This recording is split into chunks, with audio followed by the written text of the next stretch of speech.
Carry on calendar. Calendar for the day. The first bill on the calendar for the day is Senate File 346. Senate File 346, the first engrossment, an act relating to crime. Representative Hilstrom. Thank you, Mr. Speaker and members. Members, this is the prostitution forfeiture bill that we actually heard previously on the floor, and we took the bill back in order to accommodate some Republican amendments. While it was in the Senate actually adopted the very same issues that we had here in the House, and so I'd like to concur with the Senate language, Mr. Speaker. There are no amendments at the desk. The clerk will give the bill its third reading. Third reading, Senate File 346. Third reading. Any discussion to the bill? Hearing no discussion, all those in the clerk will take the roll on the bill.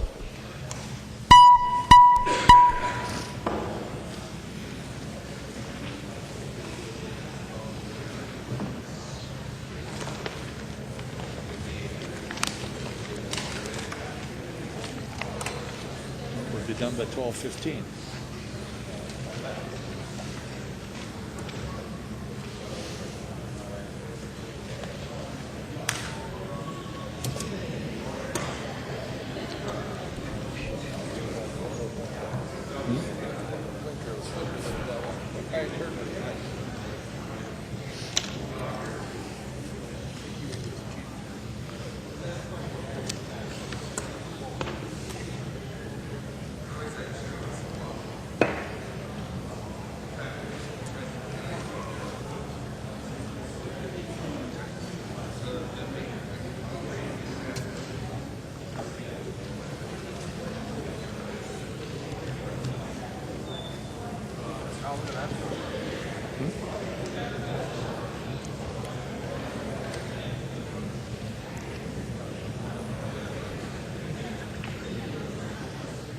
The clerk will close the roll.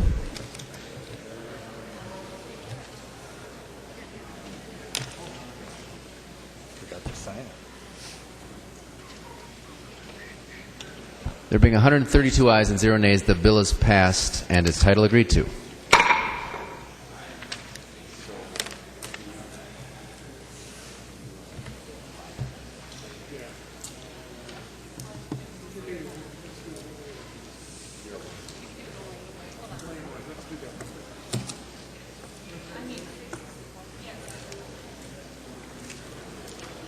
The next bill on the calendar for the day is House File 664. The clerk will report the bill. Number 2 on the calendar. Okay. House File 664 on the calendar for the day, an act relating to campaign finance. Representative Laine. Thank you, Mr. Chair. This is the Campaign Finance Board technical bill, and it's truly technical, fixing words or wording or a date. There's 2 items of interest. We all know who cannot give or receive money during session. This statute is changed to take out a dissolving campaign committee. When Bev Scalzi moved from the House to a Senate campaign, she couldn't move money from her own House campaign committee to her own Senate campaign committee during session, so that's fixed. One group is added to those who cannot contribute during session, an association not registered with the board. The second item of interest is right now a candidate who receives the public subsidy has to spend 50% of it by the cutoff date for the pre-general election report. Most do, but it's been eliminated to let candidates determine their own spending schedules. It still remains the rule that you have to spend the public subsidy amount during the campaign, but this lets you choose when that spending will occur. That's about it. The rest is very technical, just little things. Thank you. There are no amendments at the desk. The clerk will give the bill its third reading. Third reading, House File 664. Third reading. Any discussion to the bill? Seeing no discussion, the clerk will take the roll on the bill.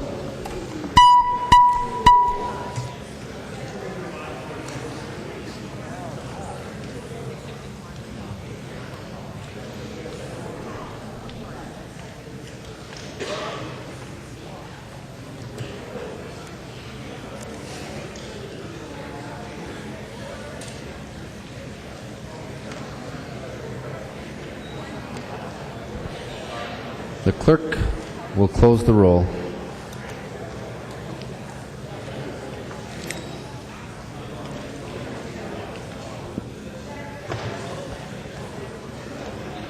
There being 126 ayes and 5 nays, the bill is passed and its title agreed to. The next bill on the calendar for the day is number 4 on the calendar for the day, Senate File 654. Senate File 654 on the calendar for the day, the second engrossment, an act relating to human services. Representative Loeffler. Thank you, Mr. Speaker and members. This is the Department of Human Services bill. It's their health care policy bill. It makes some updates and implements some reforms in the area of health care, most of which are administrative, related to using electronic means of communication with providers as opposed to mailing out notices, appropriating federal funds that have been authorized for various purposes for which the federal government has now stepped up. It makes some nice reforms in a variety of therapy areas where we in the past have required prior authorization, and now they're going to retrospective review, which will allow for a much more efficient and yet accountable healthcare system. There's provisions to continue the work of the Non-Emergency Medical Transportation Advisory Committee. We're implementing some of their recommendations and through administrative action and through legislative action this year, and this will allow them another year to complete their work. It allows also for some pilot projects and requests for proposals for healthcare delivery experimentation programs to try out some new ways that we think will improve our healthcare system. And with that, I'll be glad to respond to questions and appreciate your support.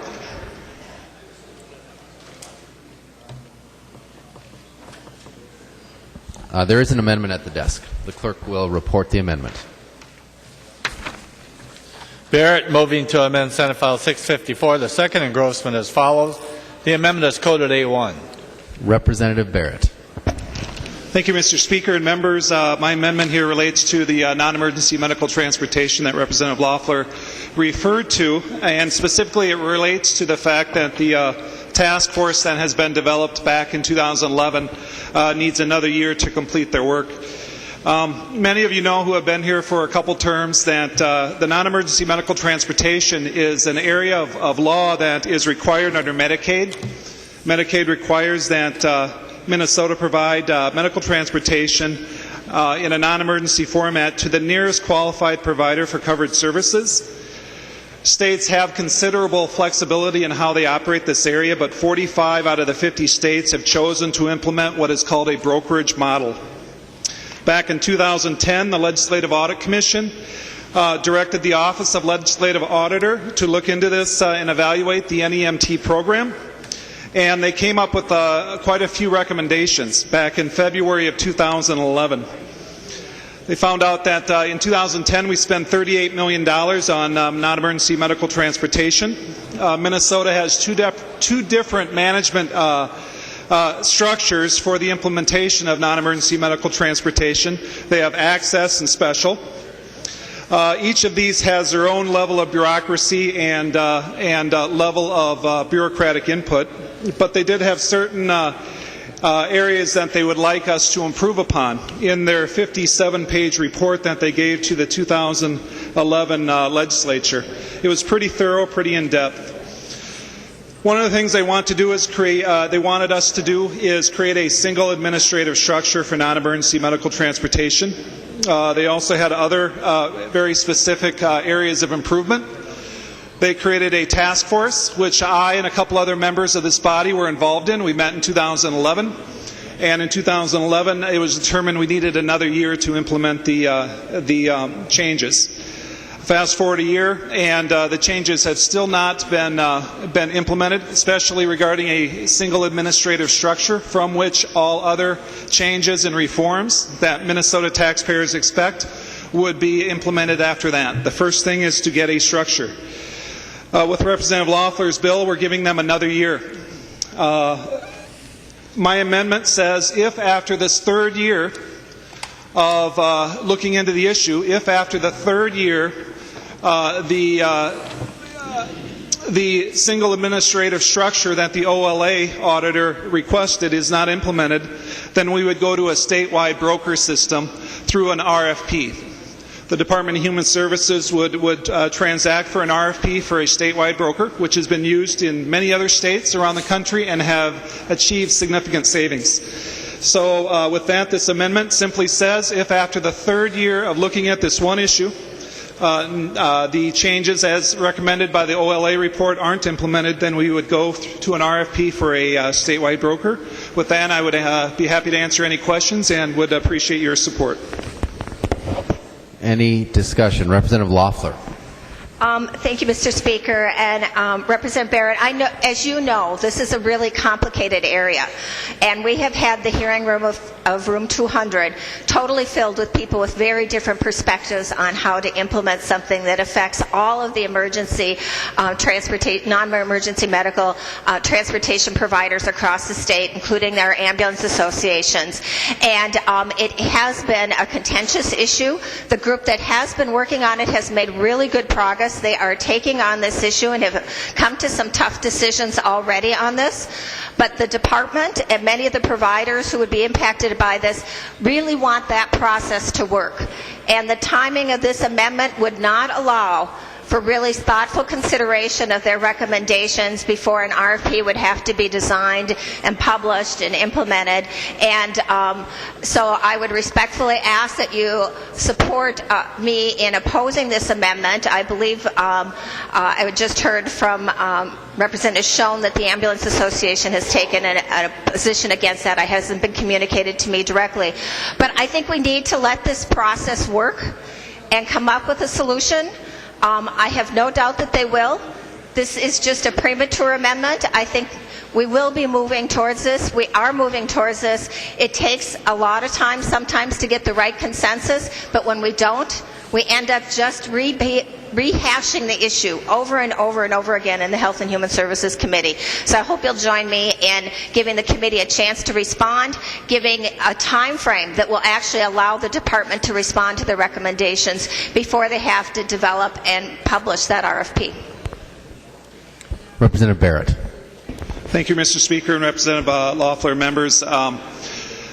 I guess my thoughts on this is it's not premature. We've had 2 years. 2 years is a long time. We have, and before I begin, we have good people on that committee. We've had about 30 people of various interests in the program. We've had providers of emergency transportation. We've had the local 7-county broker involved on the committee. We've had folks from the mental health community. We've had folks from local government on the committee.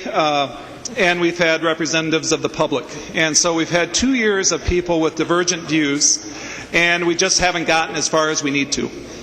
We have a pretty good roadmap with the OLA report. It's pretty clear, spells out exactly with a fine degree of detail what we need to do. And 2 years, we haven't done it yet. We're asking for another year. And after that third year, nothing happens, then we do the RFP. So I think 3 years is a proper time given the significance and the importance of this issue. Members, I'd ask for a green vote. Representative Mack. Thank you, Mr. Speaker. Would Representative Loeffler yield for a question? She will. Representative Mack. Thank you, Mr. Speaker. And Representative Loeffler, just curious, I've been in touch with the department just briefly and more or less in committee when we discussed this a couple months back briefly. But from your work on this, do you know, if we weren't to pass this amendment, do you know what we could expect in terms of when we will see several of the recommendations from the auditor's report start to transpire and be put into place? Obviously, a concern that was revealed by the auditor's report was some waste of taxpayer dollars, ways where there are extreme improvement needed in terms of efficiency in this area. I guess my concern is if you don't make a backstop at some point, the pressure isn't there, the impetus to really start to address some of those inefficiencies. So from your work on this, do you know what we can expect under what's been done so far, and if there's any goals in place or deadlines that the department has put on themselves in order to get this done? Representative Loeffler. Thank you, Mr. Speaker, and Representative Mack. Yes, the bill itself provides that they can continue to meet only one more year, so they would be continuing to meet over the interim, and we would expect that we'd have a chance to actually review some of the recommendations before they would be implemented by the administration. And some of the recommendations of the legislative auditor, my understanding, have been already stepped forward. This is the biggest step, obviously, in terms of changing the whole administration of non-emergency medical transportation across the state. But many of the other recommendations, is my understanding, have been implemented, either administratively or in bills that are going through the process this year. And Representative Kim Norton and Representative Joe McDonald, as I understand it, are currently our legislative representatives to that effort. And Representative Norton was going to help me with some of the really specific questions about the work of the committee, but she's in the tax conference committee. But that's the basic time frame that we're working towards, and we just didn't want to have the final work of the committee not reflected by making an RFP process move forward before their final input could be considered. And so I don't think this is an effort at all by the Department of Human Services to delay this.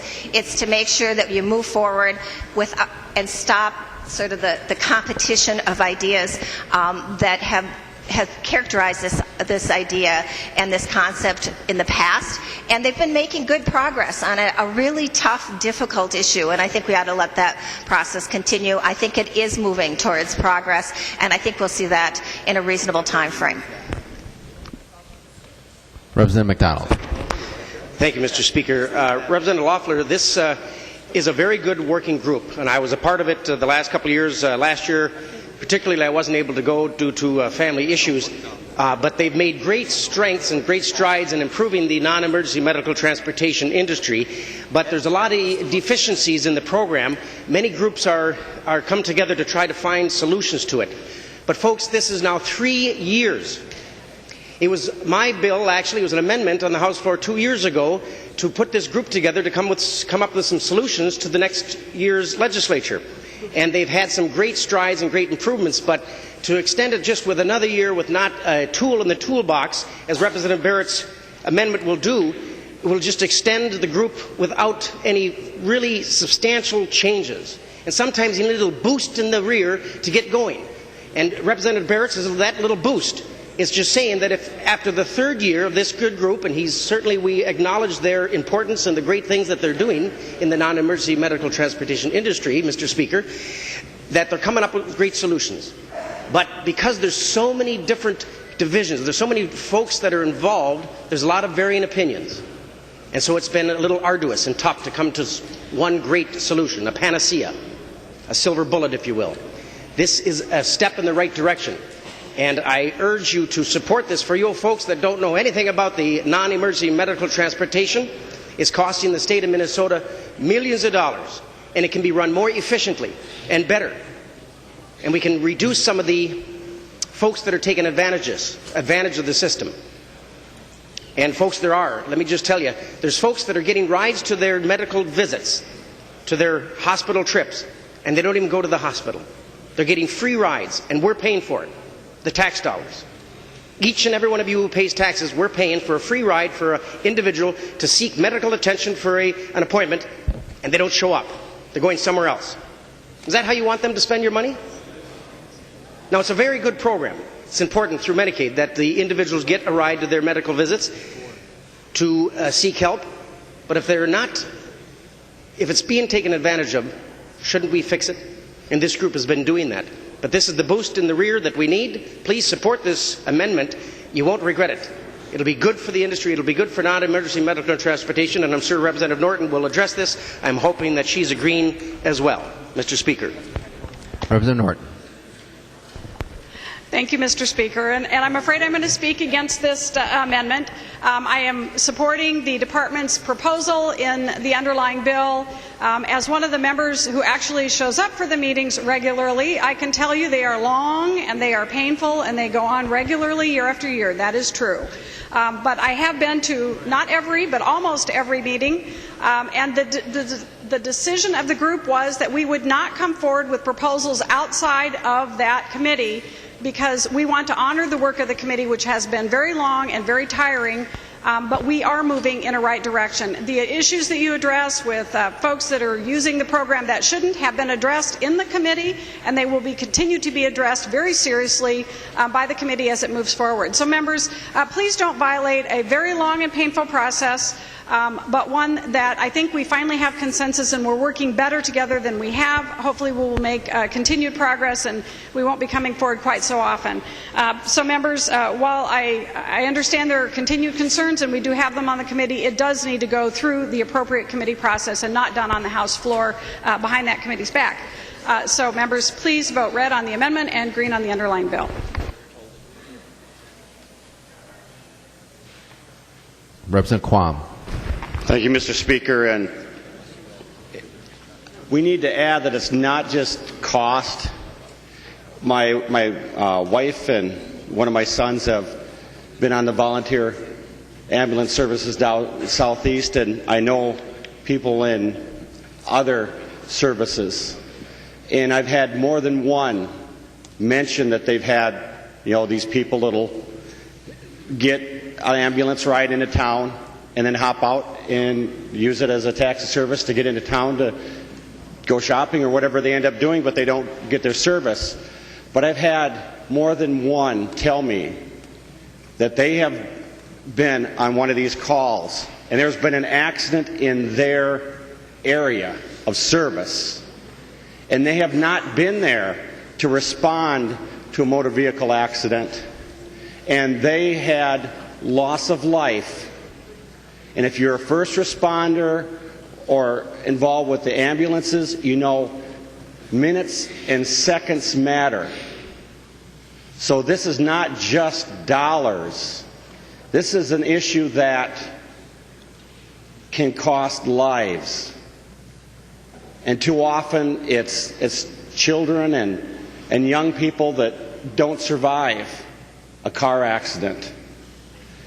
And I think we need to realize that committees are good, but at some point you got to say it's good enough to move forward, because if you don't take that first step, you don't get a solution. I can accept that you don't agree this is the perfect solution, but it's a step forward. And don't the people and citizens of this state deserve that step forward? Thank you. Representative Barrett. Thank you, Mr. Speaker. Members, I'd like to echo what Representative Quam had said. Representative Norton, I know you and I have worked together, I think mostly in 11, not last year. I think you and Representative McDonald were on that committee last year, and I know he had some personal problems that kept him away from the committee. But as I look at the issue isn't about a committee process. It's about finding a solution both for taxpayers and also the people that we are responsible for regarding transportation. So I'll give you one more thought about what we're currently doing wrong. This is from the OLA report. It says, through its current broker, again through a broker that we have in the 7-county metro area only, DHS has frequently limited recipients' eligibility for special transportation to very short time periods, often one day, which is inconsistent with contract language. That's a very benign way to say we're not serving our patients very well. It's been 2 years. This will be a third year. If after the third year we don't create a single administrative structure, the legislature, through our leadership, provides one for that. I understand a committee is good, but a committee is a means to the end. The end is solving the problem, which I'd like to do through this amendment. Thank you. Representative Loeffler. Well, thank you, Mr. Chair. And first, I'd like to ask for a roll call vote on this. Representative Loeffler requests a roll call. Seeing 15 hands, there will be a roll call. Thank you. And as you can, no administrative structure, which is what this would authorize the establishment of, will address the questions that Representative Quam raised in terms of people misusing a system, because it's just about who takes the call and who arranges for it, or the adequacy of the transportation system in any particular part of the state. But it will enable us to have a system that's fair and effective and works in the diversity of our state. And that's what this committee is working towards. I have received an email from Sue Abderholden, who, on behalf of NAMI, is opposed to this bill, the National Alliance of Mentally Ill, and who chairs this group. They really do want to make progress on it. They are making progress. They're going to continue to work on this, and that this amendment would really thwart the ability of DHS to use that insight in preparing the RFPs and the administrative responses that would come out of the recommendations. So I'd urge a no vote. Representative Abler. Afternoon, Mr. Speaker. It's been a long day, huh? Anyway, already. I wasn't going to speak on this until a roll call was requested, and I just wanted to offer my comments. I actually read the amendment, and it's not effective until July of 2014. And as I read this, nothing has to be done until July of 2014. So I don't think the world ends either way, however you vote on this thing, and I respect heavily the ambulance people and NAMI and what they're about, and I also respect the intent of the author. I also believe that sometimes it's good to push some of these departments and these groups, because this has been a discussion topic for as long as I can remember, since the early 2000s. This has been a topic when, what was her name? They were trying to do competitive bidding and the whole thing. And so I don't think that the world is made perfect if this passes, and it doesn't end if it doesn't. So pick your poison on this, but I do believe that this will give a new enthusiasm toward the committee to actually come to a resolution, because this has been a long, long time of irresolute actions and conflicting views even from different administrations about how they want to handle this. And I think, if nothing else, the committee will realize that they better get this done whether this goes on or not. For me, I'll be voting yes, although I'm not even sure if I like the resolution given at the end of this, but I do want people to be pushed. And so thank you, Mr. Speaker. And by the way, just to the rest of the bill, the underlying bill is a very good bill. Some of you are tired. If you had it read very long to you, you would fall asleep. It's that controversial. So thank you, Mr. Speaker. Seeing no further discussion, the clerk will take the roll on the amendment.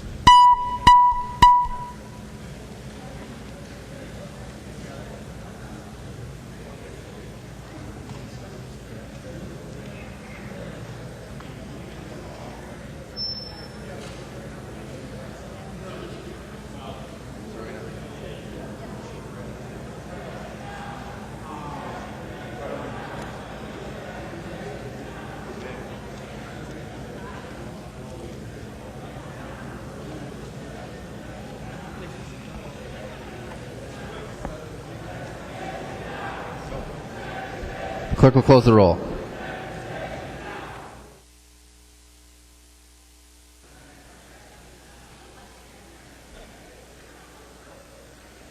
There being 57 ayes and 76 nays, the motion does not prevail. The amendment is not adopted. There are no further amendments at the desk. The clerk will give the bill its third reading. Third reading, Senate File 654. Third reading. Discussion of the bill. Representative Drazkowski. Thank you, Mr. Speaker. Would the author yield? She will yield. Representative Drazkowski. Thank you, Mr. Speaker. Representative Loeffler, is this, I didn't hear very well, is this a department bill? Did this come from the department? As I understand, it appears that the department is not doing what the legislature told them to do in law by the time that was prescribed in law, and it appears that we are giving them another year. Is that, in essence, sum up what the bill does, and is it a department bill? Representative Loeffler. Thank you, Mr. Speaker, and Representative Drazkowski. This is a Department of Human Services bill, and if you're referring to the discussion that we just had, the bill actually had the underlying law was that the department was to listen to the advice and recommendations of an advisory committee formed to deal with this issue, and because they're are making good progress but feel like they need a little extra time, the bill gives them the extra time to give a complete package of recommendations to the Commissioner. Representative Drazkowski. Thank you, Mr. Speaker. Members, as far as I understand, this is the type of phenomenon that a constituent reported to me about a year ago. This constituent worked at a medical center in Rochester and described a situation where a patient who was on one of our health care assistance programs, I assume it's medical assistance, instead of going to their to their hospital in Duluth decided to take the transportation that was also paid for by our generous health care subsidy programs and took a ride all the way to Rochester to get the best of the best. And members, I sure hope our government gets their act together and gets this work done. I don't know whether this language is the right thing or not, but again, it appears that the government is dictating things here again rather than us directing the government what to do. We have the government coming back and saying, no, we really don't want to do this and we'd rather do it this way. So anyway, members, thank you, Mr. Speaker. Any further discussion? Seeing no further discussion, the clerk will take the roll on the bill.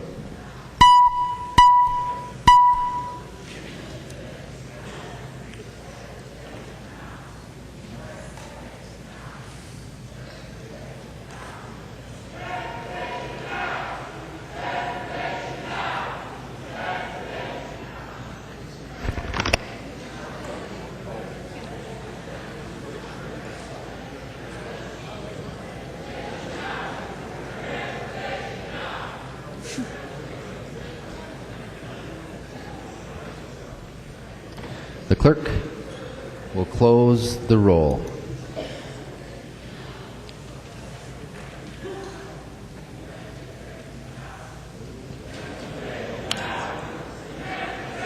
There being 130 ayes and 2 nays, the bill is passed and its title agreed to.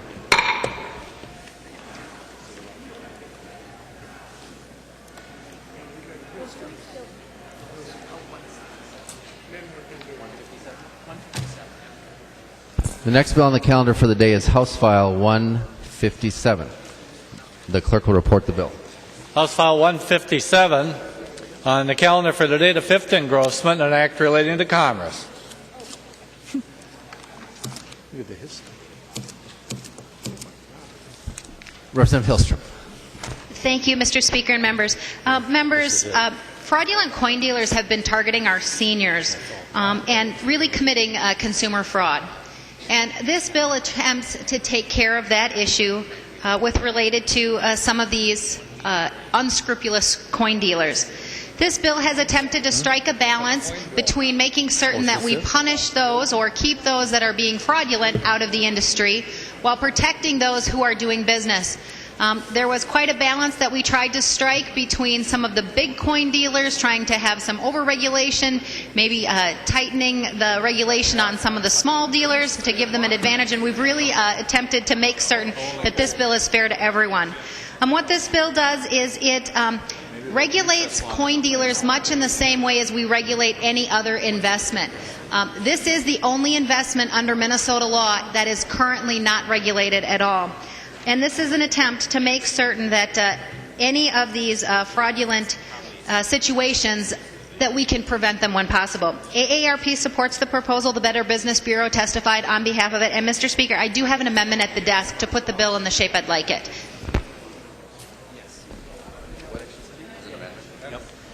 There is an amendment at the desk. The clerk will report the amendment. Hilstrom moving to amend House File 157, the fifth engrossment as follows. The amendment is coded 110. Representative Hilstrom. Thank you, Mr. Speaker. Members, this is one more attempt to make the industry really work. One of the things that we've attempted to do is really just regulate the people that are the coin dealers and not the people who are caught up in it. For example, we already exempt auctioneers. They don't ever take possession of the coins. They're just the facilitation of the sale of the coins. And so this amendment also makes that the case for internet sales. For example, eBay. We wouldn't want eBay to be regulated in the same fashion as the people who actually have possession of the coins and are selling them. So this also really makes it so that the background check that is required on these can be done by any background check. Previously, we had specifically named one. And the rest is just tightening up the language to give folks comfort, and I would ask for folks' support. Any discussion to the amendment? Seeing no discussion, all in favor of the amendment say aye. Aye. All opposed, no. The motion prevails. The amendment is adopted. There is another amendment at the desk. The clerk will report the amendment. Swazinski moving to amend House File 157, the fifth engrossment as follows. The amendment is coded A5. Representative Swedzinski. Thank you, Mr. Speaker. Just the A5 amendment, there's a portion on page 2, line 27, that really, on Representative Hilstrom's bill, that goes after just a dollar up figure amount when it comes to the buying and selling of bullion coin. And really, with the fluctuation in the market, we talked about this in Commerce Committee, and just this may at some point be less than one coin to be sold that equals $5,000 when it comes to the regulation of this. So you may have someone that's operating a very small, doing a few things on the side, where just within a month of the same year, he may be in compliance and he may be out of compliance by the market. Those are things that are outside of his control. So this amendment simply goes by ounces of gold sold as kind of the basis of it, rather than by the market, because you may have an individual that at one point during the month is within the boundaries of not having to be licensed, and then at the end of the month be outside of the law. And it leaves a lot of confusion, and this puts more of a firm base in it. So it's a basis of gold. So if gold, there's maybe 40 ounces of silver that go into gold, so then it'd be a multiplication of that. It's a pretty simple thing, kind of simplifies the bill, I think, and moves it on so there's a little less ambiguity for being illegal within falling in the parameters of this bill. So I would ask a green vote. Thank you. Representative Hilstrom. Thank you, Mr. Speaker, and Representative Swedzinski. This is actually where I started with the bill when I introduced it, and the industry didn't like it and wanted to go to a set dollar amount. So you're where I was when the bill was first introduced, and we went to the solid dollar amounts to actually move closer to the industry. So I would ask members to oppose the amendment, and I'd actually ask you to consider withdrawing it. Any further discussion on the amendment? Seeing none, all in favor of the amendment say aye. Aye. All opposed, no. No. The motion does not prevail. The amendment is not adopted. But there is another amendment at the desk. The clerk will report the amendment. Swedzinski moving to amend House File 157, the fifth engrossment, as follows. The amendment is coded A6. Representative Swedzinski. Thank you, Mr. Speaker. Members, the A6 amendment really kind of just talks about, if we're talking bullion coins, there's a definite separation within the industry when we're talking about numerics. So numerics, you're a collector or a buyer or a seller, more onto the value, the history of the coin itself, maybe its rarity, not necessarily on the content of its manufacture, whether it be gold or silver or platinum, but more on the value of the rarity of the coin. And this would just exempt those persons that buy and sell coins that are maybe numeric type collectors within the industry, and kind of keep them outside of this bill. Thank you. Representative Hilstrom. Thank you, Mr. Speaker, and Representative Swedzinski. Actually, that is one of the biggest challenges that we see in the fraud area, because typically when you know the gold amount or the content, you can really easily tell the value of the coin because it actually is based on the content of the coin. But what happens is they're selling these as investments based on the coin having that very numeric value. This is rare because of this event, or this is rare because it relates to some other incidents, and that is one of the biggest areas of fraud that we're seeing. And so I'm sorry, I have to ask members to please not support your amendment as well.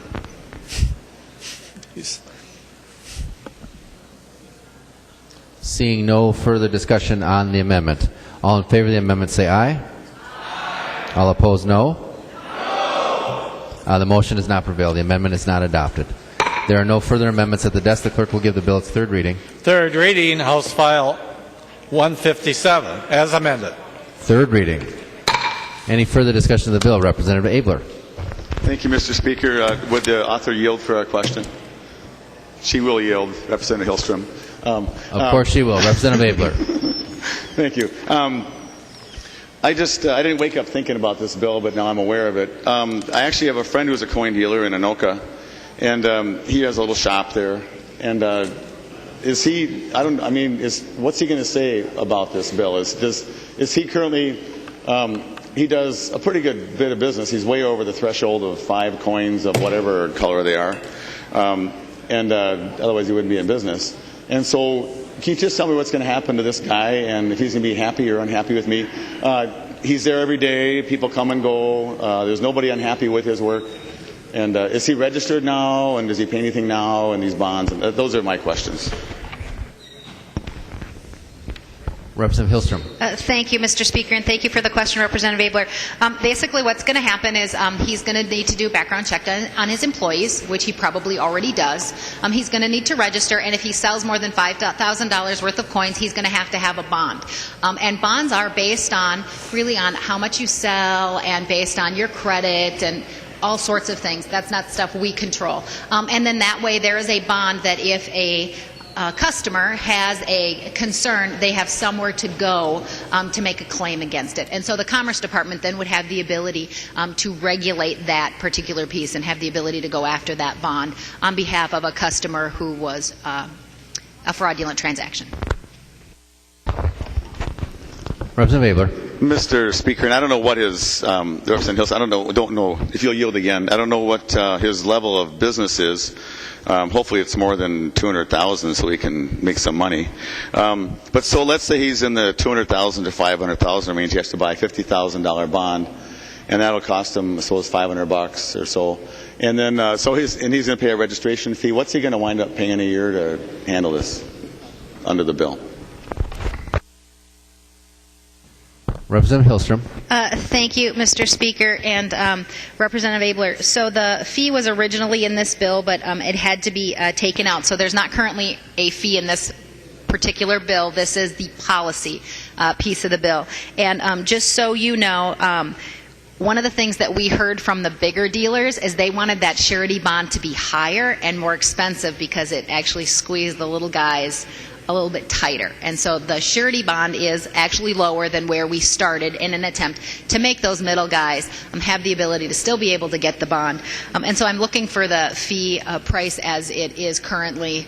It has changed throughout the process, and I've got to just check, because it's not in this bill anymore, at what the level is. Representative Abler.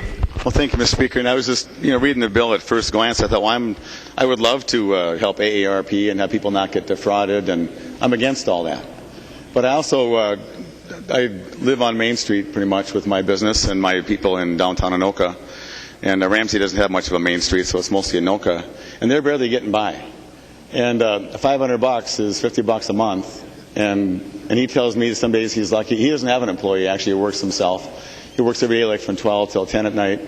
On Sundays sometimes, and people come and go. They bring in spoons and whatever, and they kind of sell the silver. And so, is there a lot of fraud in that niche that this bill is going after, or is it really after some bigger people who are more at risk and we're catching some fish that don't belong to get caught?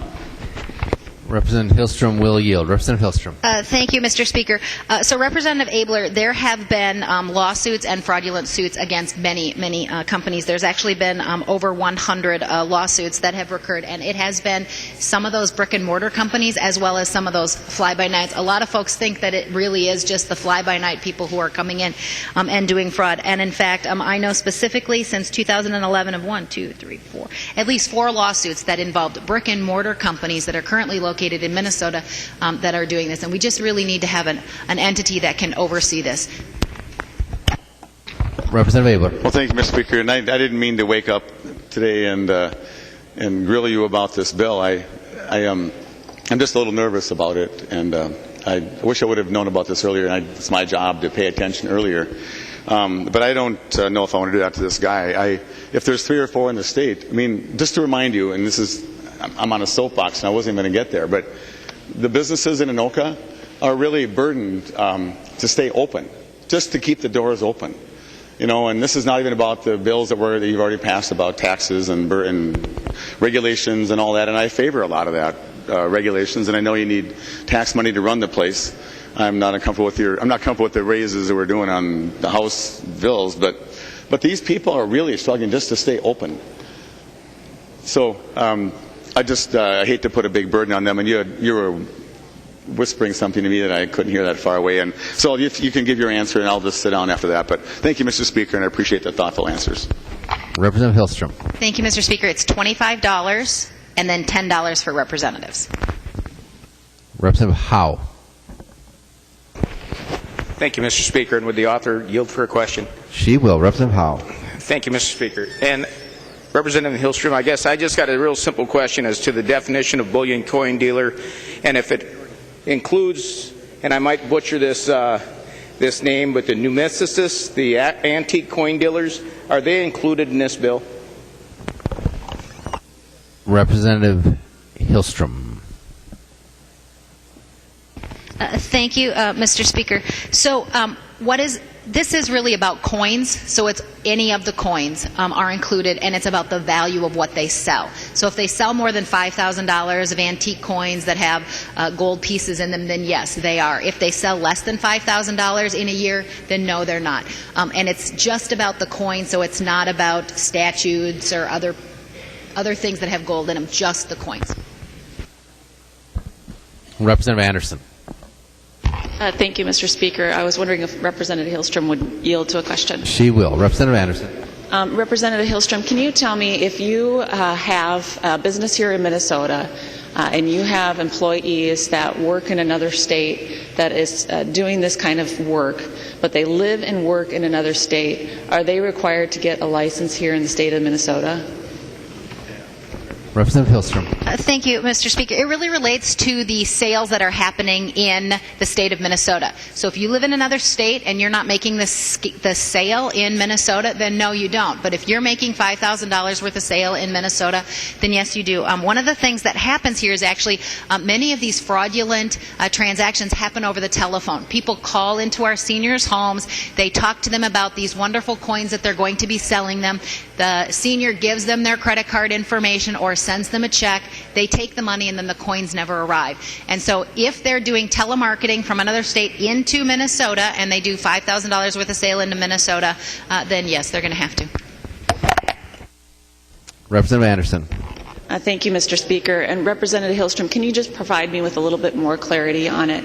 What happens if it's a business that employs several different dealers, some that operate here in the state of Minnesota, but some that live and do business in another state, but because they're a business here in Minnesota and are making sales, does that employee that happens to live in another state and is making sales in another state have to register and get the license? Because as I read the bill currently, they would. Representative Hilstrom. Mr. Speaker and Representative Anderson, I believe that if the agent is doing all of the business in another state and they are not making any of the transactions in this state, that employee would not have to be included as part of the registration pieces.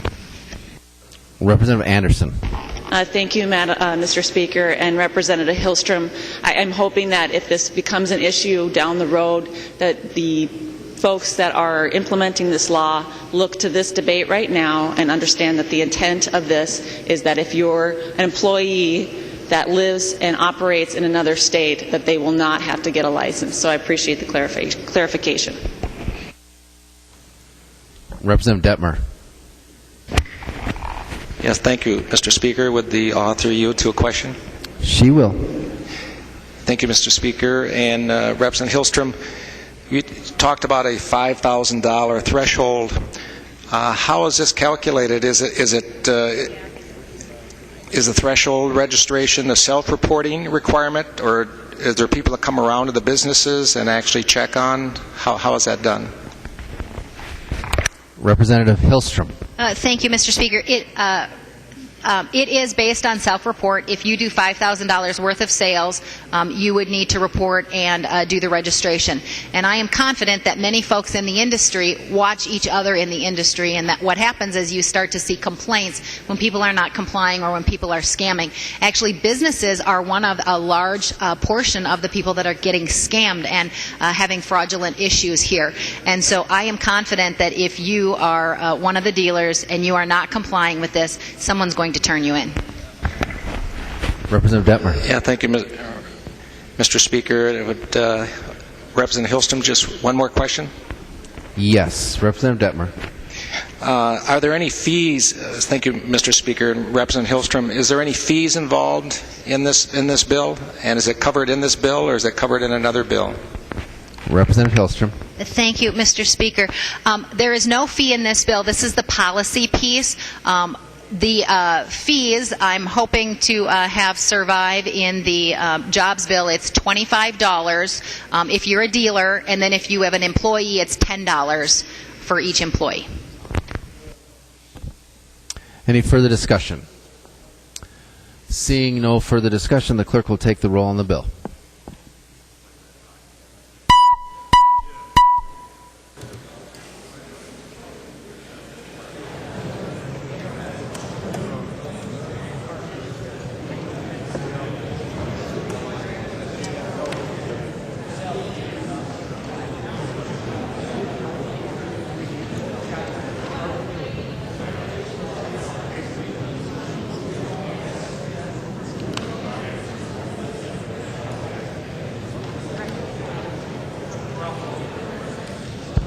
The clerk will close the roll.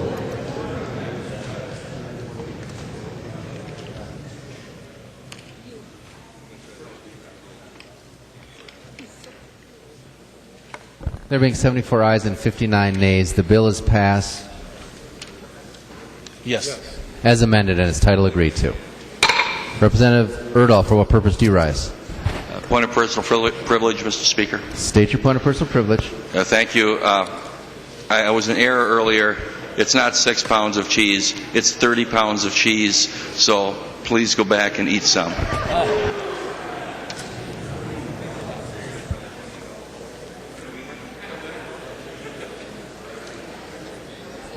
The next bill on the calendar for the day is Senate File 661. The clerk will report the bill.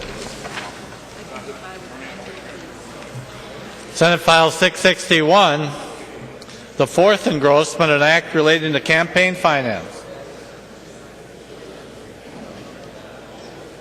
Representative Winkler. Thank you, Mr. Speaker. I'd first like to move the House language. The clerk will report the amendment. Winkler moving to amend Senate File 661, the fourth engrossment, as follows: delete everything after the enacting clause and insert the language of House File 863, the second engrossment. The amendment is coded DEA 683. To the amendment, Representative Winkler. Mr. Speaker, members, this just substitutes the House language which has passed out of the State Government Finance Committee and the Ways and Means Committee, and I'd ask for your support. Representative, any discussion to the amendment? Seeing none, all in favor of the amendment say aye. Aye. All opposed, no. Motion prevails. Representative Hertaus. Thank you, Mr. Speaker. When the time would be appropriate, I'd like to offer a technical modification. To the DE amendment? Yeah. Bill now? Why don't you state your technical modification? Thank you, Mr. Speaker. Representative Winkler, I noticed with regard to the language of the House bill that on page 3.9 through 3.12, we're inserting a new definition into Minnesota Statutes 2012-10A. And as I read the definition of person as defined in 26A, I noticed it was in conflict with our Minnesota Statute 645. And so I was wondering if you would be willing to just insert the language of 645.44 definition as defined, so that we don't have two different definitions of what a person is in Minnesota. Representative Hertaus, can you explain what the language would be that you'd like to change it to? I'm sorry, Mr. Speaker, I didn't hear that. What does 645 say? 645 says that under subdivision 7, a person may extend and be applied to bodies that are politic, corporate, and to partnerships and other unincorporated associations.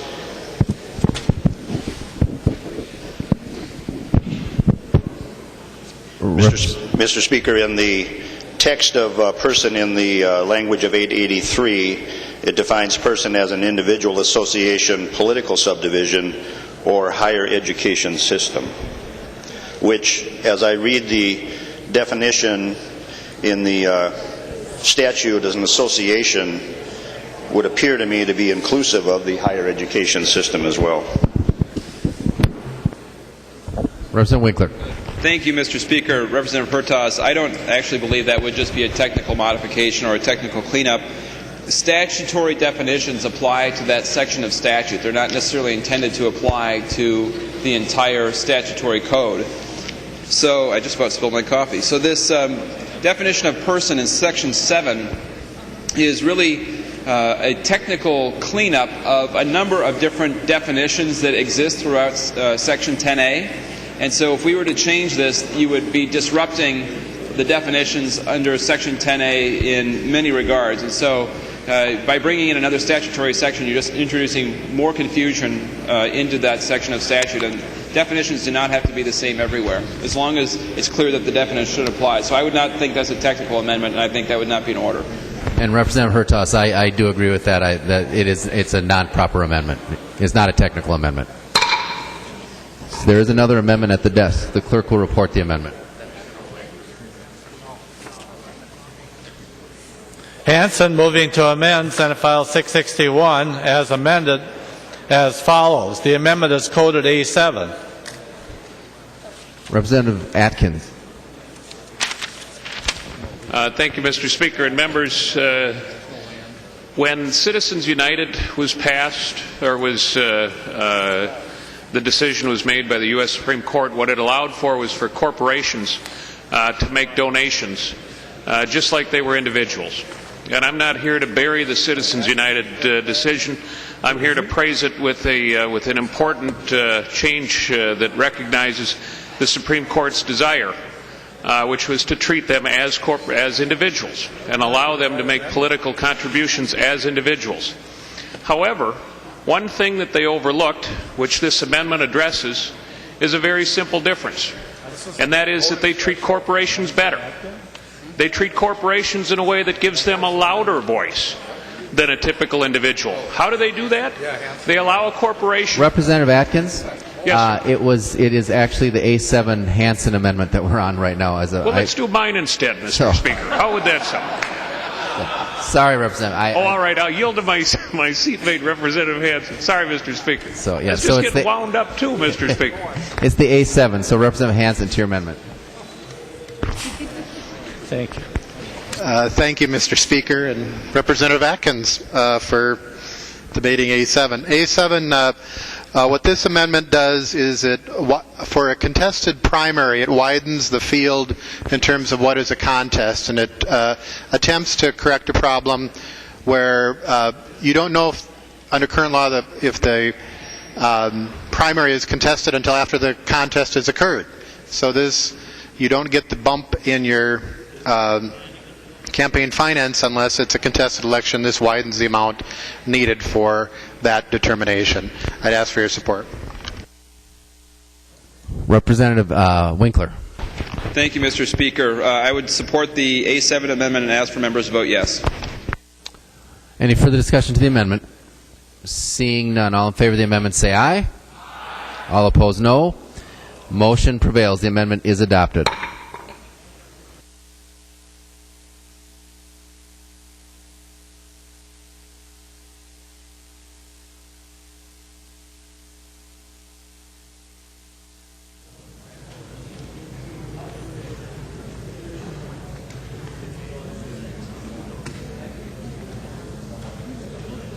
The next amendment is, there's another amendment at the desk. The clerk will report the amendment.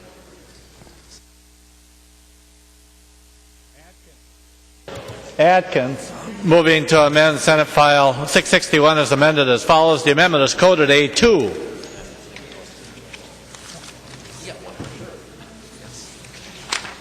Representative Atkins, now, this is your shot. Let's try this again, Mr. Speaker. And members, I think you heard most of the pitch. But when you or I, or any other individual, anywhere in the country, makes a political contribution, it's in after-tax dollars. When a corporation does it, it's in pre-tax dollars. The effect of that is to give corporations across the country a greater voice, not just a voice, which is what the U.S. Supreme Court wanted to do in Citizens United, but a louder voice, a greater voice. than any other individual. So it treats them as a better individual than anybody else in the country. And that clearly was not what the Supreme Court intended. I don't think it's what any of us want. That's all that this amendment does, is say that if they're going to make a corporate contribution, it's an after-tax dollars. It's a very simple amendment. It's also an amendment that, unfortunately, today, I'm going to withdraw. I never do that. I hate it when people do that. It drives me nuts because it's a waste of time. But in this case, it made a great deal of sense to do it because I was able to work out. Now, my understanding, by the way, is that we didn't have much chance of success with our Senate friends.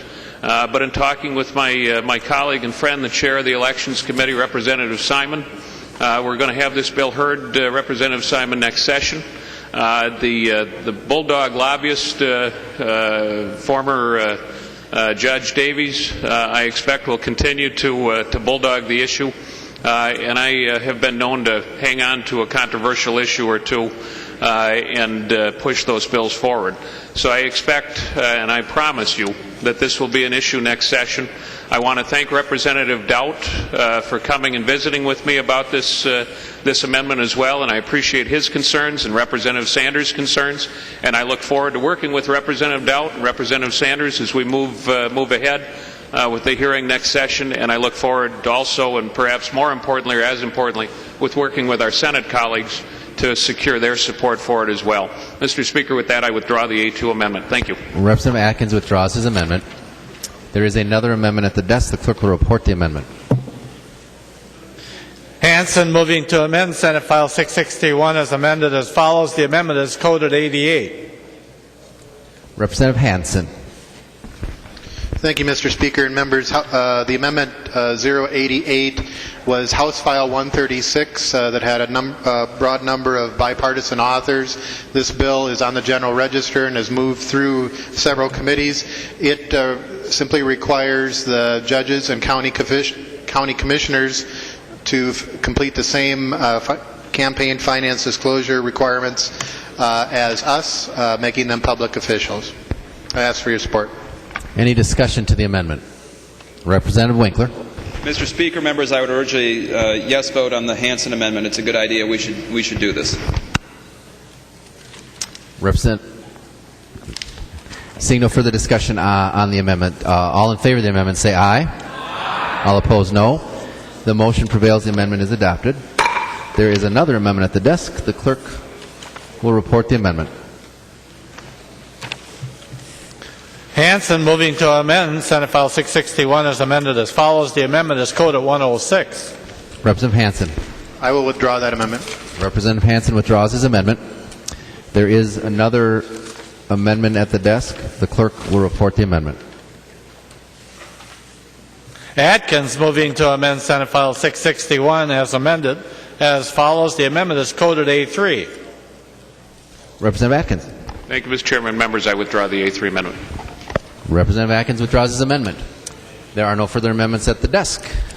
The clerk will give the bill its third reading. Third reading, Senate File 661 as amended. Third reading. Representative Winkler. Thank you, Mr. Speaker and members. Now that we've dispensed with the pleasantries, I'll just give you a quick overview of the bill. House File 863, Senate File 661 is the campaign finance bill for this year. This bill came as a result of an initiative from the Campaign Finance and Public Disclosure Board. It contains a number of cleanup provisions and a number of important substantive changes.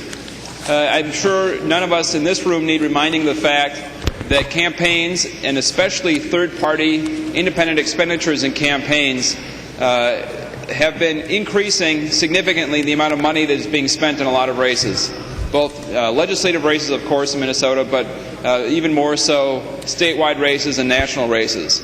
This, in part, not entirely, but in part, is a result of the Supreme Court's decision in Citizens United, which removed a lot of the restrictions on corporate campaign independent expenditures. Minnesota has responded to that changed landscape in 2010 by requiring more disclosure of corporate expenditures and other kinds of campaign expenditures, and we continue to need to do more. So House File 863, Senate File 661 contains additional disclosure around ballot questions. It clarifies rules in relation to political funds and political committees as a result of litigation brought by, in the case of MCCL v. Swanson, to make sure that our disclosure laws withstand constitutional scrutiny. In the State Government Finance Committee, a provision was removed to require disclosure of electioneering communications. Those are the little postcards that you might receive in the mail that say, call Representative so-and-so and thank him for his vote on X, Y, or Z. It's not exactly saying vote for or support or elect this particular representative, but if it's sent out 60 days before the election, it looks like it's for the purpose of influencing that election. That provision was removed in the State Government Committee. It's an important provision for disclosure of independent spending in Minnesota. And so I found it very unfortunate that it came out. But as you know, members, we're now on third reading, and that amendment will not be offered to put it back in. So, in addition to expanded disclosure and clarification of disclosure language, the bill also significantly increases the contribution and spending limits for campaigns at the state level, both statewide officers and the legislative officers in Minnesota. And this is a direct reaction to the large amounts of money that are being spent by third parties in elections that leave candidates very often without the ability to have a very much of a voice in their own elections. They're so drowned out by outside money that the candidate becomes decreasingly important in the election, and the discussion that the candidate and the message that the candidate would like to deliver to the voters is diminished because of the third-party money. So while it would not be my preference to increase the amount of money that is being spent by candidates, the proportion of money being spent by candidates is decreasing, and I think this bill is necessary to begin to change that direction. It's unfortunate, but that's the world that we live in as a result of Citizens United. So, members, there are a number of other technical changes to the bill. If you have any questions, I'd be happy to answer them. One other point I should make, under current law, we have election years and non-election years. We have campaign and spending, contribution and spending limits divided by election year and non-election year, and this bill removes that distinction, so the entire election cycle will be covered in a single contribution and expenditure requirement. The other restrictions that we have in place for voluntary contribution limits, such as the 20% maximum for special source contributions, PACs, lobbyists, and large donors, is still 20% of the total expenditure. The amount of money that a candidate can accept goes up. The spousal distinctions are the same. The definition of a large contributor goes up to be, it still is 50% of the largest contribution, but it goes up in pure dollar numbers. So, members, again, I think this is an important bill, an essential bill. It is not a bill that I would like us, it's not a direction I would like to see us go in, but until I get a fifth vote on the Supreme Court, I think that's the world that we live in. And so, members, I would ask for your support. Any discussion to the bill? Representative Liebling. Thank you, Mr. Speaker. And would Representative Winkler yield her question? He will yield. Representative Liebling. Thank you, Mr. Speaker. Representative Winkler, I don't think I heard you discuss Section 18 of the bill, which makes what I would consider a substantial modification to the gift ban. And I wonder, sorry if I missed that, but I wonder if you would discuss that section. And I'm talking about the exception now in the bill for meetings to which all of the members of the legislature are invited. Is this not in the current language? Okay, I'm sorry. So he's telling me that's in the Senate bill and this was else. Okay, thank you very much. Representative Sanders. Thank you, Mr. Speaker. And Representative Winkler, thank you for your work on this. I know it's, in your eyes, just a step perhaps in the right direction. I know that you made a lot of concessions on this bill. I want to thank you for that. This is a bill that I think my side of the aisle can broadly support in the shape that it's in now, and I know that some of the discussions that we've started outside of the House floor will continue to have, I'm sure, over the interim and over next session. But members, I do think that this is a good bill, a good step, and I urge member support. Any further discussion on the bill? Seeing none, the clerk will take the roll on the bill.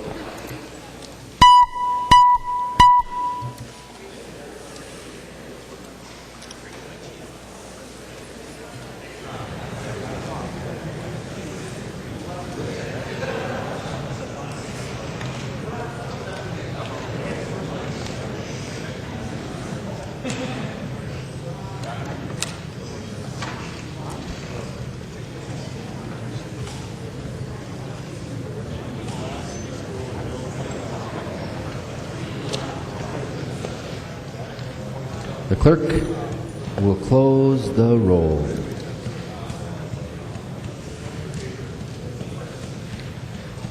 Cornish votes no. There being 111 ayes and 22 nays, the bill is passed as amended and its title agreed to. The next bill on the calendar for the day is Senate File 693. The clerk will report the bill.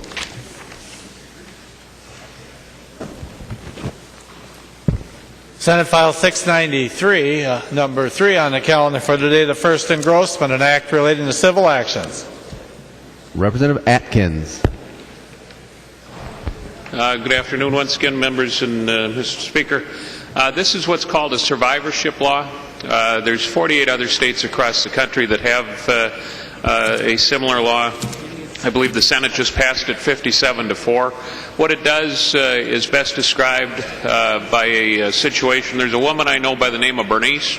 Bernice is 80 years old. She was in a car accident. She was very, very active before she was in that car accident. She danced once a week. She went bowling. She did all sorts of things. And then she got hurt in that car accident. She had surgery. She had lots of medical bills. And you would have thought that her case against the insurance company would settle rather rapidly. But in fact, what was happening was that they were trying to run out the clock on Bernice. Because afterwards, Bernice's health declined. And they were hoping, quite frankly, that she would die. Because in Minnesota, being one of 2 states, Minnesota and Idaho, that doesn't have a survivorship claim or a survivorship law, her claim would have been worth significantly less if she would have just passed away as a result of being old. And that's why all of the states around us, North Dakota, South Dakota, Wisconsin, Iowa, have adopted a survivorship statute, because what it does is it prompts insurance companies to settle in a timely fashion. And that's why 48 states across the country have it. I see that I believe my amendment is being passed out, Mr. Speaker. The Senate captured a concern that was raised by the long-term care, the nursing home folks, and I'd like to offer that amendment at this time to capture that same issue. There is an amendment at the desk. The clerk will report the amendment. Atkins moving to amend Senate File 693 as follows. The amendment is coded 643. Representative Atkins. Thank you, Mr. Speaker, and thank you to the Senate, and thank you to the long-term care providers for bringing this concern to my attention. What the Senate did was they adopted an amendment that would make this survivorship action only apply to pending cases. And in visiting with the nursing home providers and their representatives here at the Capitol, we wanted to make sure that we address that issue as well. And with this amendment, they too support, or at least they're neutral. I don't know if they said specifically that they support the bill, but they said they don't oppose it. They just wanted to make sure that if there were claims, that they would be filed soon, so that they'd be aware of what the case was about and could take corrective action. That seemed to make a great deal of sense to the Senate. It makes a great deal of sense to me, and I'd appreciate members' support. There is an amendment to the amendment. The clerk will report the amendment. Leidinger moving to amend the Atkins amendment as follows. The amendment is coded 658. Representative Leidinger. Thank you, Mr. Speaker. Members,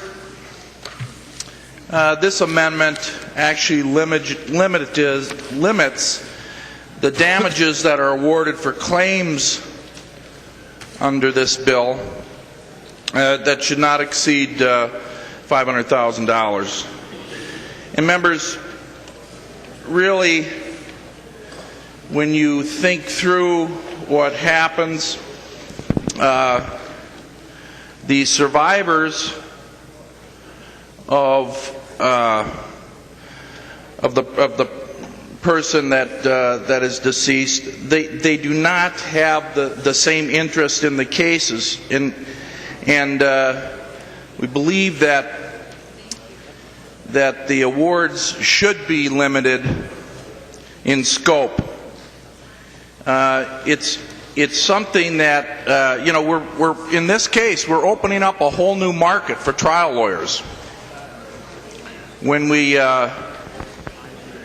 pass this bill, this is something that we have never done before, and by opening it up, the ability to submit lawsuits after the death of an individual, it's something that this is going to be new territory for us. And I believe that this amendment should go on this bill. I think the award should be limited in scope. Representative Atkins. Thank you, Mr. Speaker. Will the author of the amendment please yield? He will yield. Representative Atkins. Thank you, Mr. Speaker, and thank you, Representative Leidiger, for yielding. I know you're over there somewhere. Assume the situation: you've got a little girl who's in a swimming pool, and she's sucked into the drain. She's disemboweled, loses 26 feet of her intestines. She's got $2 million in medical bills, but it doesn't kill her. She's still living. Your amendment says that she would only be entitled to get $500,000 of those medical bills paid by the at-fault party. Is that what your amendment does, Representative Leidiger? Representative Leidiger. Representative Atkins, this bill limits the awards to survivors. Representative Atkins. Thank you, Mr. Speaker. Representative Leidiger, let's assume that young girl eventually dies of some other cause. As you drafted your amendment here, after she and her family have incurred a couple $1 million in medical bills, and they seek to settle her case after she passed away of some other cause, so it's not a wrongful death, but it would be a survivorship claim. Your amendment, unless I'm completely misreading it, and I'm not, would limit her family to collecting only $500,000 of those medical bills. So you're saddling that family with $1.5 million in medical bills. Is that what you're intending to do with your amendment, if he'll yield, Mr. Speaker? He will yield. Representative Leidiger. Well, Representative Atkins, there's a lot of other examples which are out there, and a lot of cases that we're trying to get at are the frivolous cases, in which that people need to realize that there should be a limit on the amount that can be awarded. Mr. Speaker, Representative Atkins. Will the chief author yield for another question? He will yield. Representative Atkins. Mr. Speaker, Representative Leidiger, what do you think of Rule 68 of the Rules of Civil Procedure relative to civil frivolous claim? Representative Leidiger. Please repeat that. I didn't hear it. Representative Atkins. What do you think of Rule 68 of the Rules of Civil Procedure relative to frivolous claims? Representative Leidiger. Well, that rule is not enforced enough. Representative Atkins. Mr. Speaker, thanks, Representative Leidiger. I don't have any more questions for you. Members, we've got plenty of protections against frivolous claims in Minnesota. If that's what Representative Leidiger really wanted to go after here, there's ways to go about that. If you are as concerned as I am, oh, and there's my daughter calling, about situations like the one I described, if you want families to be saddled with medical bills and the wrongdoer off the hook for those medical bills, then I'd suggest you vote green for the Leidiger amendment. And Mr. Speaker, I think this is important. We ought to have a roll call on it. Roll call being requested. Seeing 15 hands, there will be a roll call. Mr. Speaker, members, this has got to be, and with due respect, because I like Ernie, this is a really bad amendment. Think through, there's all of the scenarios where this might happen, where families would be saddled with those medical bills, and all of the costs that would come along with that. If that's what you want to have happen, then vote green for the amendment. But what you're doing is excusing the wrongdoer, not holding the wrongdoer accountable, and putting the family, or perhaps the state, if the folks end up having to turn to the state of Minnesota for coverage, that's who you're putting on the hook. And you're taking off the wrongdoer and you're taking off their insurance company. So vote no.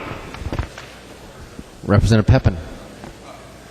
Thank you, Mr. Speaker. Would the author yield to a question, Author Atkins? He will yield. Representative Pepin. Representative Atkins, you cited a rule of civil procedure. Is that a federal rule of civil procedure? And if you could state what number that was? Representative Atkins. Mr. Speaker, Representative Pepin, it's the rule that applies to frivolous claims in the Minnesota Rules of Civil Procedure. Representative Pepin. Thank you, Mr. Speaker. Representative Atkins, could you cite that? I would like to take a look at that before I vote on this amendment. I looked up the federal rules, and it wasn't under the federal rules. I just want to look at it before I vote on that. Representative Atkins. Thank you, Mr. Speaker. Representative Pepin, I believe it's Rule 68 of the Minnesota Rules of Civil Procedure, but there's also, you'll note there's Minnesota statutes, that number I do not have, that also prosecutes people for presenting frivolous or fraudulent claims, particularly fraudulent claims. Representative Leidiger. Yes, thank you, Mr. Speaker. Representative Atkins, I think that this bill needs to be looked at. Part of the problem in the court systems are the frivolous lawsuits and the vast awards that come out from many of these cases. I think this is something that does need to be looked at. We need to look at limits on the awards that are given out. I'd be willing to work with you on this, but at this time, Mr. Speaker, I'll withdraw this amendment. Representative Leidiger withdraws his amendment. There is another amendment at the desk. The clerk will report the amendment.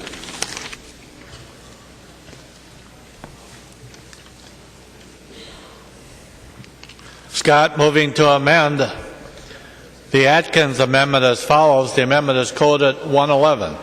Representative Scott. Thank you. Excuse me. Thank you, Mr. Speaker. This amendment would limit the damages to only while the person who has been injured. It would limit it to just while they are living, and we don't believe that you can collect pain and suffering, or should be allowed to collect pain and suffering damages when there's no one left with pain and suffering after they've passed away. So I would encourage a green vote on this amendment. Thank you. Representative Atkins. Mr. Speaker, I just want to make sure that we're on the A13-111. Is this amendment to the base amendment? This is an amendment to the current bill now, which is... actually, you're right. We need to adopt your... we're going to have to temporarily withdraw Representative Scott's amendment, if that's okay with you, Representative Scott. I screwed up. Yep, that's fine. We can temporarily withdraw that. Thank you. Okay, we are on the Atkins delete all amendment, essentially. Any further discussion to that? Seeing no further discussion, all in favor of that amendment say aye. Aye. All opposed, no. The motion prevails. The amendment is adopted. Now, Representative Scott, the clerk will report the amendment. Scott moving to amend Senate File 693 as amended as follows. The amendment is coded 111. Representative Scott. Thank you, Mr. Speaker. And again, this amendment does not allow damages for pain and suffering to continue following the death of the injured party. And although a person's loved ones that are left behind or their successors can claim economic loss due to the death of the injured person, pain and suffering are unique to that injured person, and therefore the no awards, in my opinion, and this body's opinion, I hope, will be that those damages should not be paid after the person passes away. Representative Atkins. Thank you, Mr. Speaker. And Representative Scott, I thought you were such a nice person. This is, frankly, it's just mean. The effect of this amendment says is that in spite of your loved one suffering pain, let's use Bernice's situation. For 3 years, the insurance company waited for her to die. She suffered and suffered and suffered, and alongside her was her husband of almost 60 years who suffered with her. And your amendment, what you're proposing here, is to say that if the insurance company just simply waits long enough, then they won't have to pay for that pain and suffering that her husband went through side by side with her.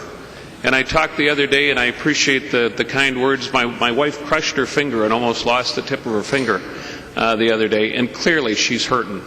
And she had surgery on that finger, and I've heard some nice things from members about what happened, and it's gone okay for her. But to say that if some time passed and it was that pain just automatically, magically went away, and that the spouses and family members didn't feel that pain right alongside her.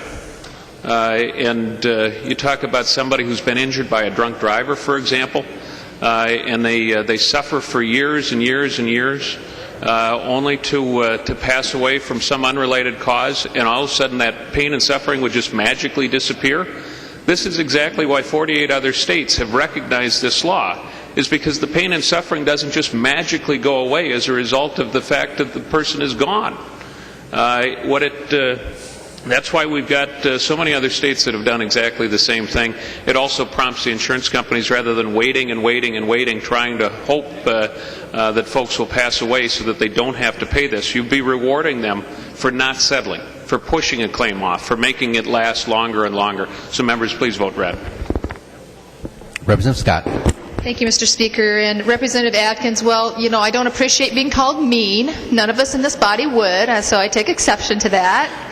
And secondly, it sounds to me like what we have here is a problem with trial lawyers and lawyers stretching out lawsuits. So maybe that's what we really ought to be addressing is that problem. But folks, this amendment makes sense, and the 48 other states that Representative Atkins alluded to that have awards for this, they all have caps. This is open-ended. People could sue for pain and suffering for millions and millions of dollars. There are absolutely no caps, and I will have an amendment to that effect. So I hope that Representative Atkins is agreeable to that. If he wants to make us not be an outlier anymore, then he should take the amendment that I have coming up that puts a cap on what these damages can be paid. Otherwise, what we're going to have is, if my mom or dad passes away in a nursing home, and I didn't see anything wrong, but I hear that I can file a suit and possibly dig for some gold, then that's what a lot of people are going to do. I think it's going to encourage frivolous lawsuits, and at the very minimum, there at least ought to be a cap on this. So I encourage a yes vote on this amendment. Thank you. Representative Atkins. Mr. Speaker, I'd like a roll call, please. Roll call being requested. Seeing 15 hands, there will be a roll call. Representative Petersburg. Thank you, Speaker. Would Representative Atkins yield for question? He will yield. Representative Petersburg. I'm not an expert in law or in trial law, but it seems to me, maybe you know this answer, are there other situations in which there is not a deceased issue, in which the family and friends of the person that is injured can sue for damages and pain and suffering? Representative Atkins. Mr. Speaker, I apologize. I'm not completely sure what your question is. With respect to friends, the answer is no. Friends are not able to bring a claim on behalf of a friend who happened to pass away. Family members, in the event that somebody's been injured, have a claim for their loss of consortium, the loss of the guidance and help that they would otherwise provide. I'm not quite sure, Representative, if you were talking in the context of a survivorship claim or not. I'm just a little unclear what your question is. Representative Petersburg. My question, I guess, revolves around if there has been situations in which somebody was injured, and because of that injury, there was a claim of loss for pain and suffering by family members, spouses, for example.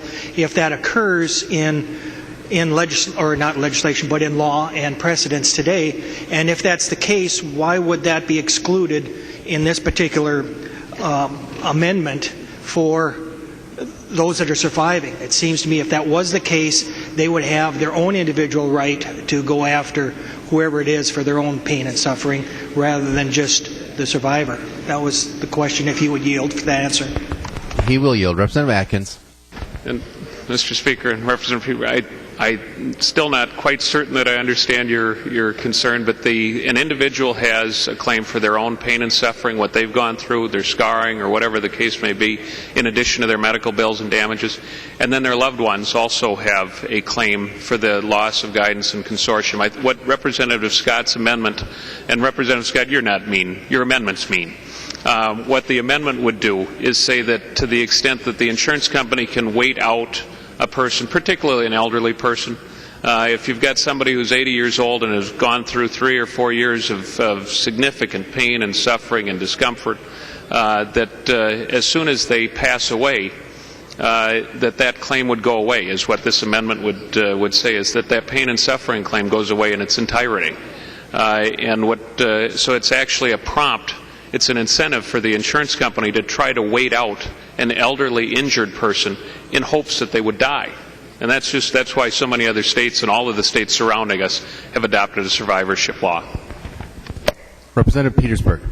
Well, thank you for that clarification. And I think what I heard you say is that individuals that are not the injured party but have injuries due to pain and suffering because of the loss of their loved one would still have an opportunity to sue that particular insurance company or whatever. And certainly when somebody dies, their pain and suffering is certainly done. They may have had some in the past, but their opportunity for further damages seems like that has been eliminated. And I believe the statute then, from what I've understood what you said, would still allow for the surviving spouse, for example, to sue for their own personal damages from pain and loss. So I would certainly support a green vote on this one. Representative Quam. Thank you, Mr. Speaker. Would the chief author of the bill yield to a question with a possible follow-up? Yield? Yeah, he will yield. Representative Quam. Thank you. Representative, it looks as if the bill as amended, that a suit could be filed after the person passed away. Is that correct? Representative Atkins. Mr. Speaker, Representative Quam, yes, but it would only apply with respect to nursing homes, long-term care facilities. It would have to be a pending claim in order for the survivorship action to be allowed. Representative Quam. Thank you. So, as a pending claim, so in other words, it already was existing, so your bill would not allow any non-existing or pending claim to be filed. Is that correct? Representative Atkins will yield. Representative Atkins.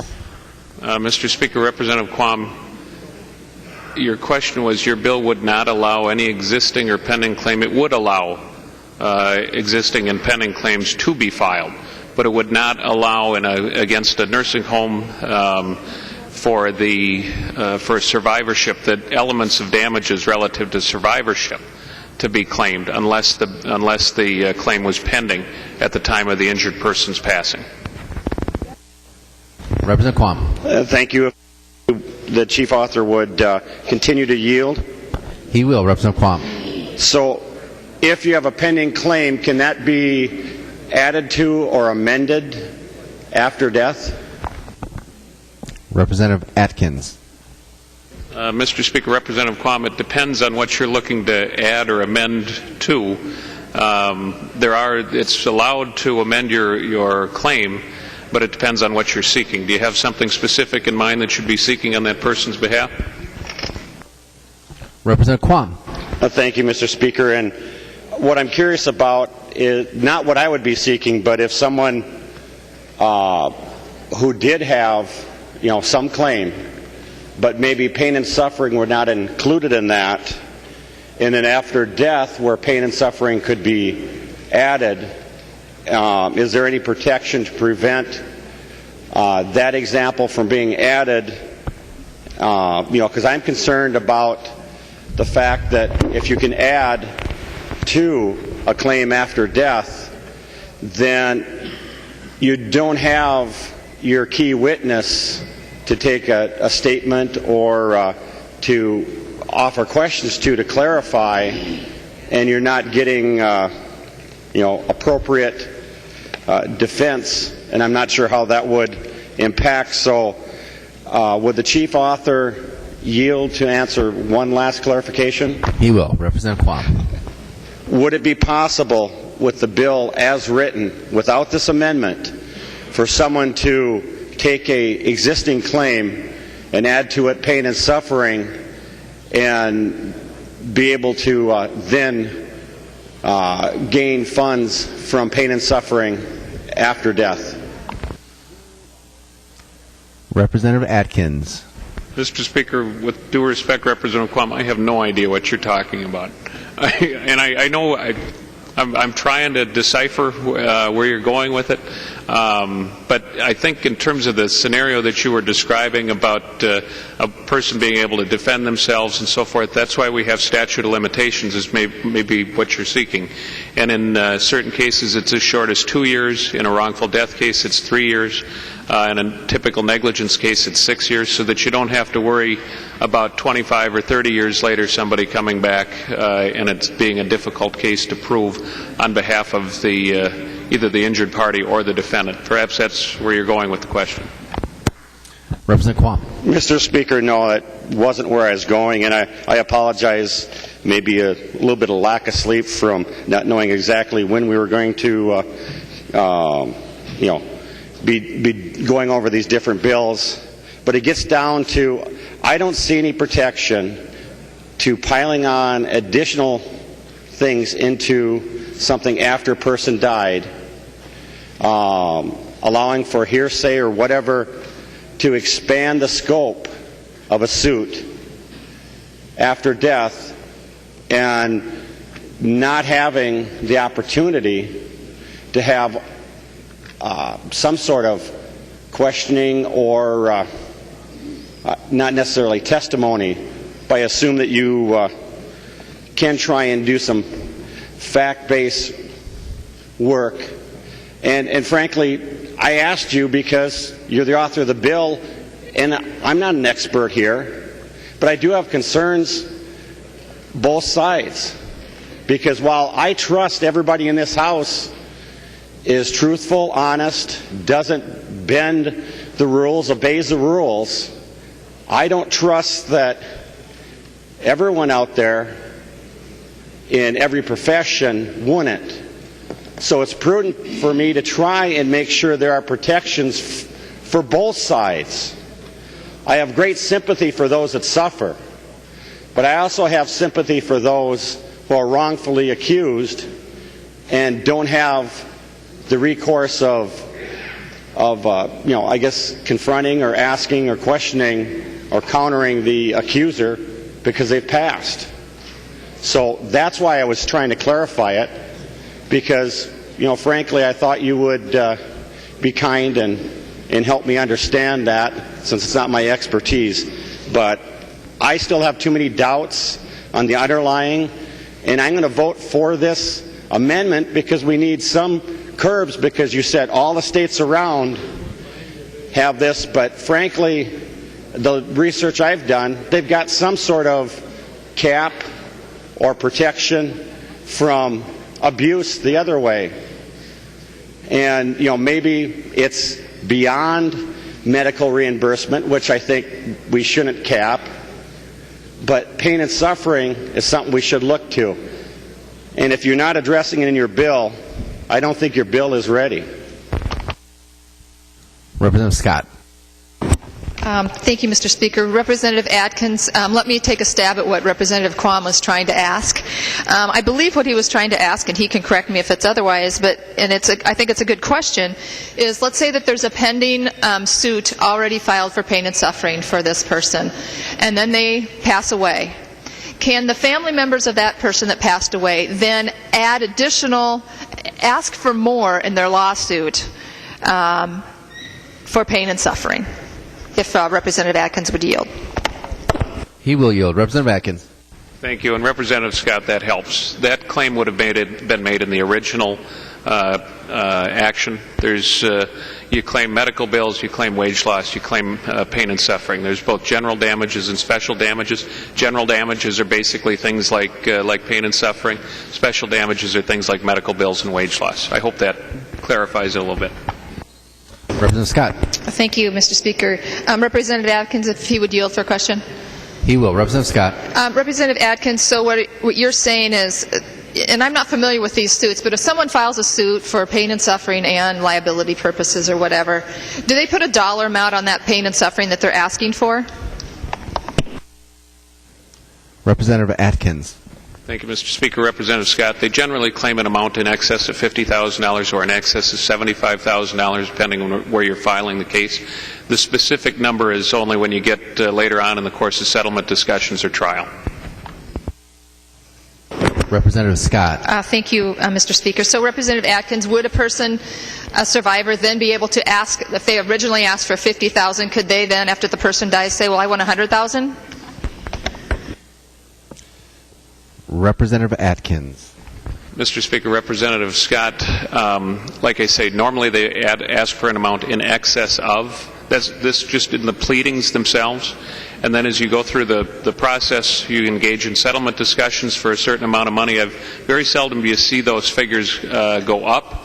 They generally come down. There will be a request by the injured person or the person who's been killed for a certain amount of money.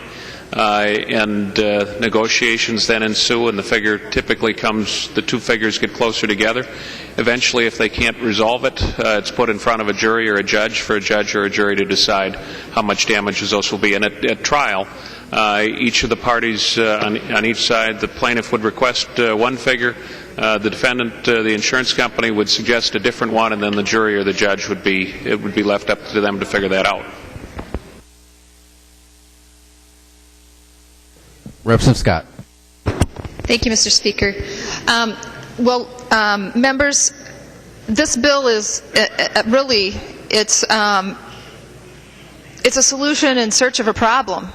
In committee, we heard that the courts are estimating that this would probably only affect two cases a year.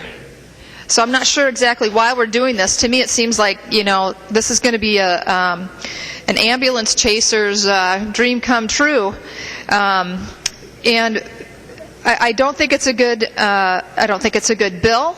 It's going to end up costing all of us money in the form of higher insurance premiums in one way or the other.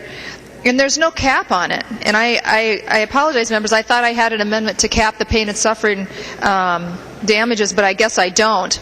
I will withdraw this amendment, but this bill, I would just encourage you to pay close attention to it, members. The Atkins amendment makes it a little bit better, but not good enough. Thank you. Representative Scott withdraws her amendment. There is another amendment at the desk. The clerk will report the amendment. Scott moving to amend Senate File 693 as amended as follows. The amendment is coded 113. Representative Scott, the 13113.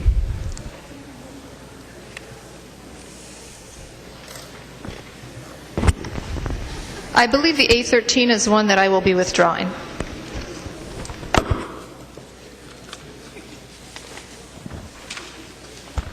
Representative Scott withdraws her amendment.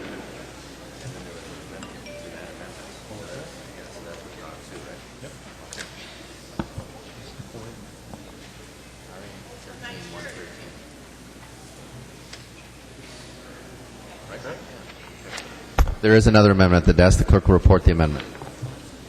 Scott moving to amend Senate File 693 as amended as follows. The amendment is coded 116.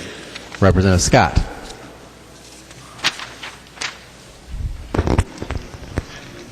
I'm sorry, is this the 1A, Mr. Speaker?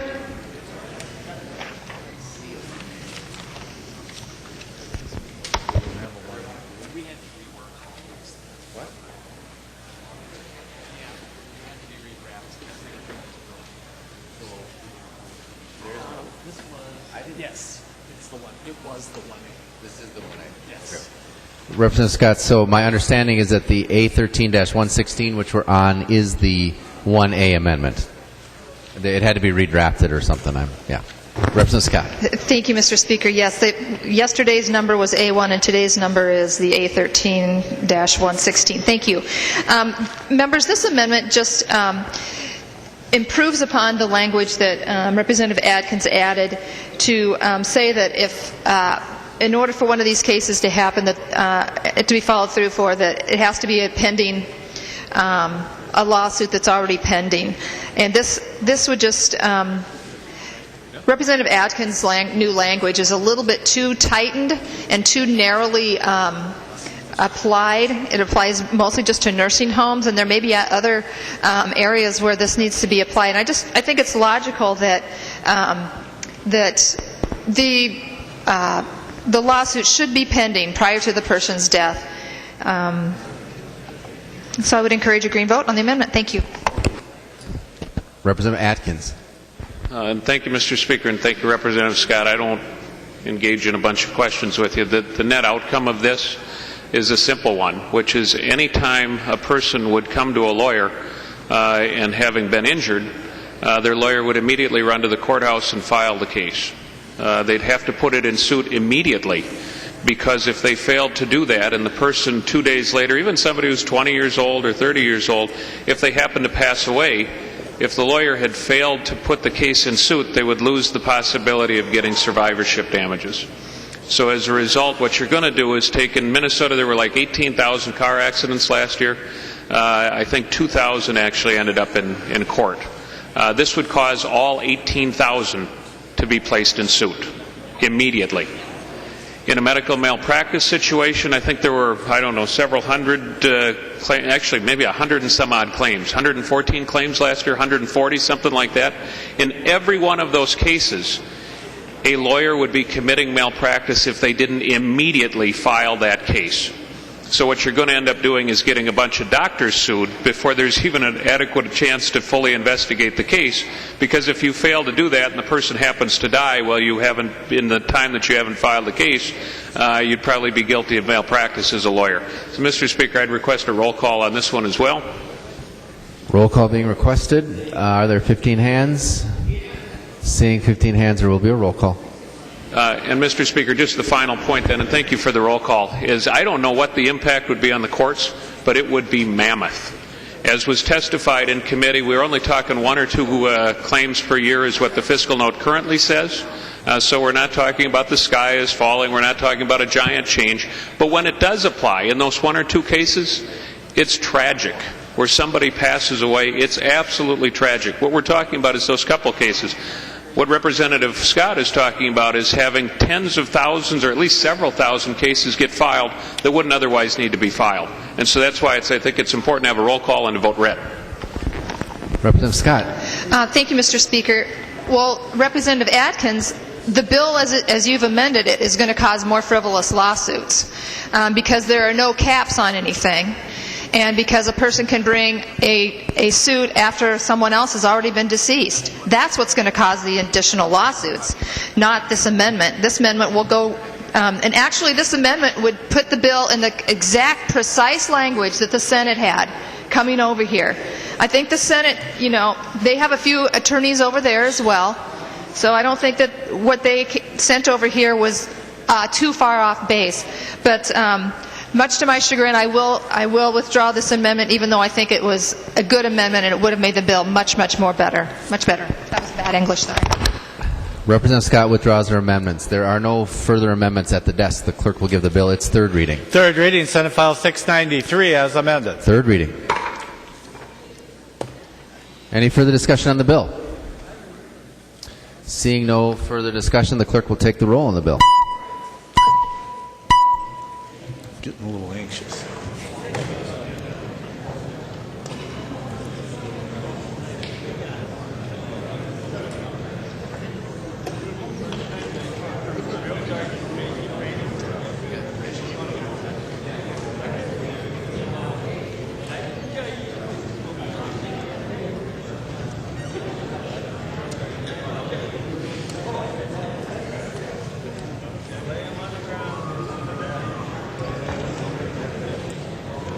clerk will close the roll.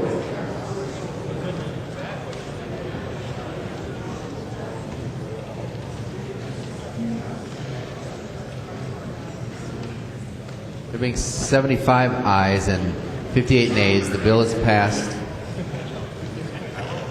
as amended and its title agreed to. Report from the Committee on Rules and Legislative Administration. Report from the Committee on Rules and Legislative Administration. Murphy E. for the Committee on Rules, pursuant to Rule 121 and 333, designates the following bills to be placed on the calendar for the day for Friday, May 17, 2013. Senate File Number 561, House File Numbers 1823, 1297, 270, 474, 183, and 1832. Are there any announcements? We take announcements. Yep, Representative Green. Thank you, Mr. Speaker. Point of personal privilege. Excuse me? Point of personal privilege. State your point of personal privilege. Mr. Speaker and members, I'd like to just ask for your prayers. There is a wildfire going on around the Monaga area. It has already burned 7,100 acres. There's 200 firefighters on the ground on a 24-hour duty. So far, there's not been any injuries, but a lot of buildings have burned. And so if you'd keep those in your thoughts. Thank you. So, Representative Murphy. Thank you, Mr. Speaker and members. In a moment, I'm going to move a recess to the call of the chair. DFL members, we will meet in our caucus room at 7:30, and I would anticipate we will be back on the floor at 8 o'clock this evening. And with that, Mr. Speaker, I move a recess to the call of the chair. Representative Dowd. Thank you, Mr. Speaker. GOP members will caucus in our caucus room at 6:30 p.m., 6:30 sharp. Representative Murphy moves a recess to the call of the chair. All in favor say aye. All opposed, no. Motion prevails. The House stands in recess to the call of the chair.